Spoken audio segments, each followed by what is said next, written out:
Alright, so, this is going to be my Warhammer 40k, Q&A. As always, I'd like to thank everyone who sent in questions over on Patreon, and as always, if you'd like to be part of the next Q&A, hit the link below, head on over to my Patreon, hit the second tier, and yeah, and just be prepared for when I send out a next Q&A, which I kind of got an idea of what I'm going to do for my next Q&A. Might be obvious from some of the videos I've been posting lately. Just saying. Alright, but other than that, let's get started with our first set of questions. Starting with Tom Hibbert, who asks, what is the best way to get into Warhammer, since I'm not too familiar with the Warhammer 40k universe? Good luck! That's all I can say is, you know, good luck with trying to get into Warhammer. I've been I've been in the fandom for a few months now. And fandom is a strong word. Like enjoying the franchise, but there's still a lot that I still don't know about and still learning from. It's an expansive franchise. It is a vastly expansive franchise. So I would say the best way to do this, and this is how I did it. Like, this is how I did this as its own thing. Like, this is how I handled it. Like, this is how... okay, I'm repeating myself.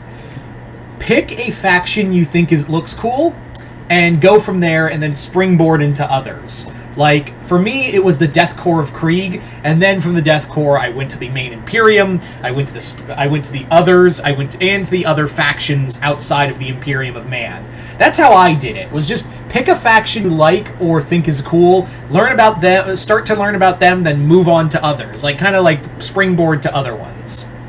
That's my advice. That's how I did it. Second question. What if the Daleks were in the Warhammer universe? I kind of did a video on this not too long ago, talking about, like, what if you had the Warhammer universe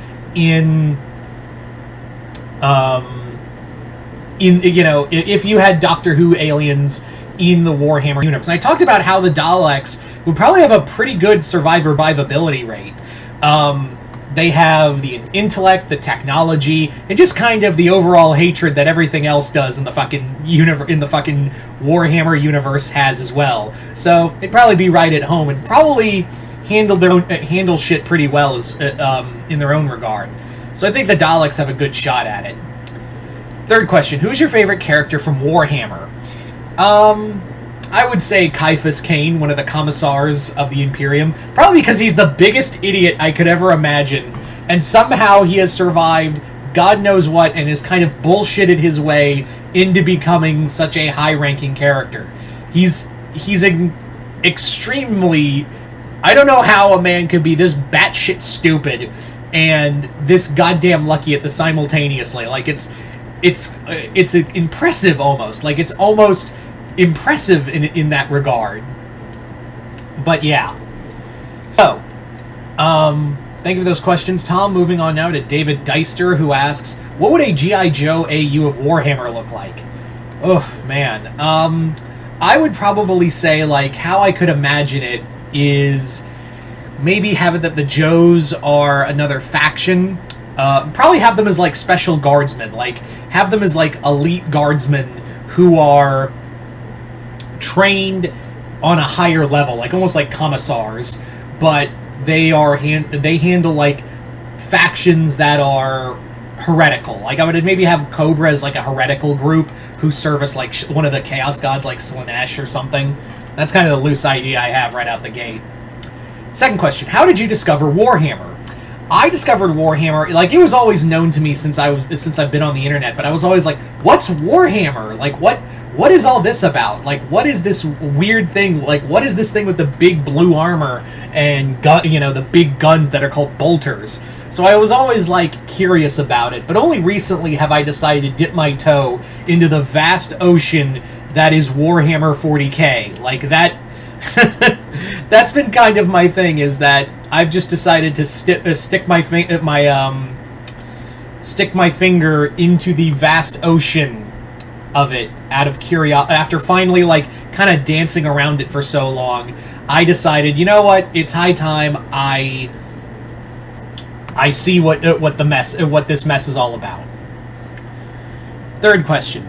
If Warhammer were ever to get a movie or TV adaptation, which studio would you want to produce it? Well, they kind of already got one. It's called... Henry Cavill's working with Amazon to create a live-action Warhammer show. Probably because they have the most money and probably the most effects and budget to work on that. So, if anyone had the budget that is needed for a Warhammer TV show, it's Amazon. So, I think we just answered that question. Thank you for those questions, David. Moving on now to Nolan Unejo, who asks, who would win, the Imperium of Man or the Sith Empire? That's a tough one. The Imperium has held their own against, all kinds of horrendous nightmares from throughout the galaxy. But the Sith Empire is run by a group of ancient Sith Lords who know dark ancient magic that could destroy whole worlds.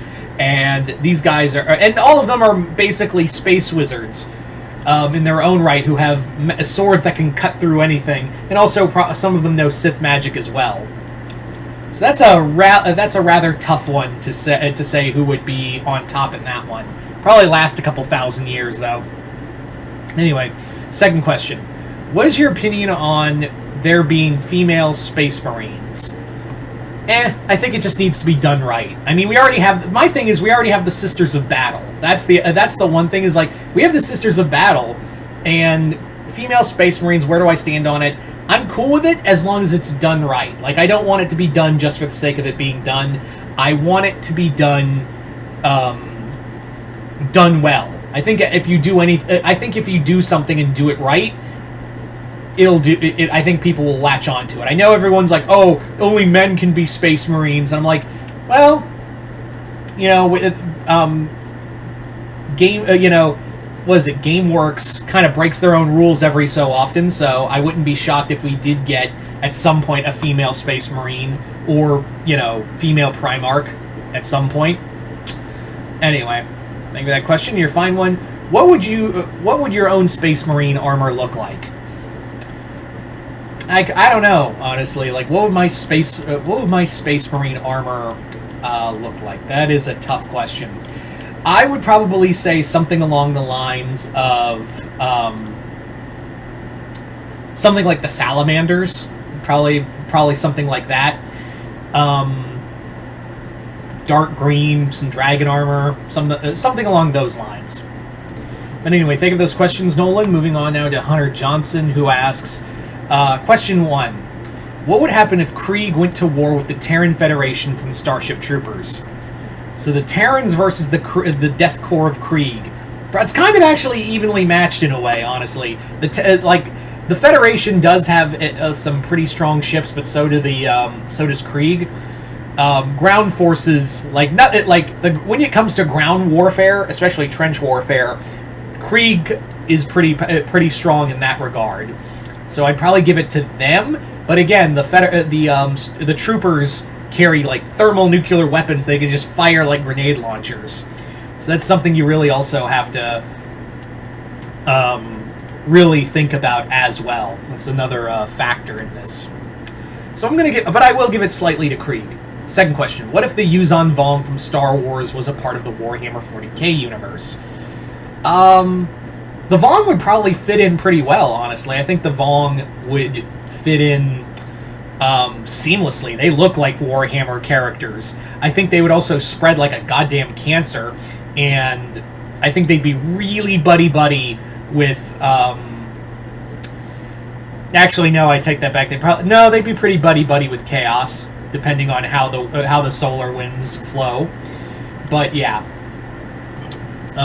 And your third question is... how would you do a Warhammer 40k AU with Disney TV characters from Gravity Falls, Amphibia, Owl House, and Star Versus? Well, I'd probably make Marco and some of the other characters Space Marines, but from different chapters. Probably make Marco Salamander. Pen would probably be Ultramarine from Ultramar.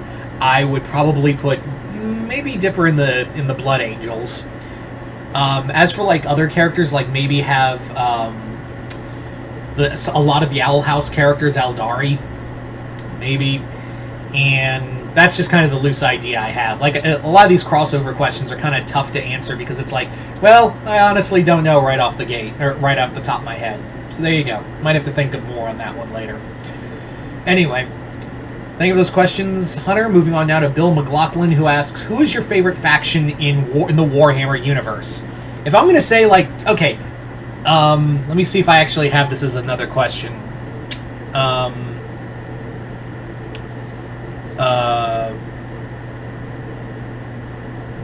Okay, so I'd say, if I was to say, like, favorite chapter of Marines, it'd be the Salamanders. I love them. I love the Salamanders the most. That's my favorite chapter in the Ultramarine, among the Ultramarines. I would, among the Space Marines, excuse me. I would say my favorite faction, though, would probably be, yeah, probably be, like, again, it'd be the Salamanders. In a world where, you know, it's a galaxy full of, like, all these dark and horrible terrors, but here are these caring people who are, like, these huge, massive warriors who genuinely care about the populace when everyone else is just like, you're just in means to the end, and that's really it. I will say, though, the Orcs come in second place. The Orcs come in a tight second place. Second question, how fucked would the Warhammer 40k universe be if the Orcs took themselves seriously? Pretty fucked, honestly. There would be a level of fuckedness that we have not seen since the age of fuckery had begun. But again, that's how, like, Orcs start to lose their power. If they took themselves too seriously, they would basically, like, lose a lot of the power they have, because it depends on, it really, and it's, I know it's not an exact science, but, like, a lot of it does depend on a level of stupid for them. It really does depend on a massive level of stupid for them to be dumb, because then they can just believe anything. But if they take themselves seriously, then they don't believe, you know, they don't really have that level of belief that they have. So kind of takes away from it. Anyway, what faction, third question, what faction from any franchise would thrive in the Warhammer universe? Well, like Hunter said, I think the Yuzhan Vong would probably work well, would probably thrive. The Reapers, especially if they got a hold of Necron tech. I would say, probably say the Borg, too. And those are just a few. Like, those are a few factions right there. But thank you for those questions, Bill. Moving on now to Brittany Digger, who asks, what are your thoughts on the crazy first edition war like Inquisitor Obi-Wan Sherlock Clouseau and his half Eldar Ultramarines? I think a lot of people forget the absolute, like, fucking crazy that was the first edition of because they were making this up because GameWorks was basically making this up as they went along. So they basically were like just throwing shit at the wall just for like shits and giggles. That was their whole thing, was that they were just like, yeah, we're just gonna do whatever and just have fun with it, whatever. This will be fun, right? Like, this is all gonna be cool. And it's stupid. There's no way we're gonna drag this out for like decades, right? And turns out they did drag it out for decades. Anyway, second question. Have you seen if the Emperor had speech, text-to-speech series? I have not. I want to check that out now. Now that you've said that, like, that's an actual thing. That's an actual, like, series. I want to check that out. I really would love to check that out now. Third question. Do you know about Judge Dredd's influence on Warhammer 40k? You mean the grim dark industrial future, or the overlapping fascism? Because they're both there. But yeah. I'd say I kind of picked up on Judge Dredd's influence on that universe. But yeah. So thank you for those questions, Brittany, and thank you all. Thanks to everyone who sent in questions. I was kind of, actually, if I'm being honest, I was kind of hoping this would get a bigger draw, but a lot of the other patrons probably don't know a lot about Warhammer, so this was more of a shot in the dark. The next Q&A I'm going to do probably will have more questions on it. But as always, I'd like to thank everyone who did send in questions. This was a lot of fun to do, even if it was a little short. But yeah, Like I said, if you'd like to be part of the next Patreon Q&A, just hit the link below, head on over to Patreon, hit the second tier, and that'll allow you to do that, as well as check out all the other exclusive videos over on Patreon as well. But other than that, hope you all enjoyed this. I'm Mr. Multiverse. I'll see you next time in the Multiverse.